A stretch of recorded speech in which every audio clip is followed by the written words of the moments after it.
అట్లకి నోటీసులకి స్పందించకుండా ఆయన తప్పించుకుని తిరుగుతున్నారు. ఆయన ఒక్కళ్ళే గారు, మిగతా చాలా మంది కూడా విచారణకు రమ్మంటే రాకుండా తప్పించుకుని తిరుగుతున్నారని చెప్తున్నారు. పోలీసులు ఆ విధంగా వాళ్ళు పట్టుకోలేకపోతున్నారా, లేకపోతే ఏంటి అసలు? అంటే చిత్తశుద్ధి లేదా పోలీసులకు వాళ్ళకి అరెస్ట్ చేయడానికి కానీ వాళ్ళు పట్టుకోవడానికి కానీ, లేదంటే వాళ్ళకి తిరుగుతున్నారా? ఏంటి సార్ అది?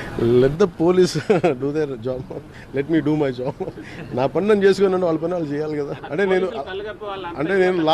ఒకటి లా అండ్ ఆర్డర్ హోమ్ నేను చేయట్లేదు. సో మీరు ఇది అడగాల్సింది మీరు ముఖ్యమంత్రి గారిని అడగాలి. కరెక్టే.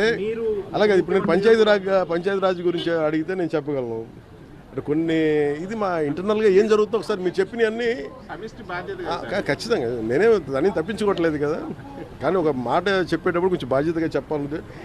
సో మీరు మా మీడియా మిత్రులు అడిగారు ఢిల్లీలో, ఏం చెప్పంటారు చెప్పండి, మీ మాటకు నేను తీసుకెళ్తానని.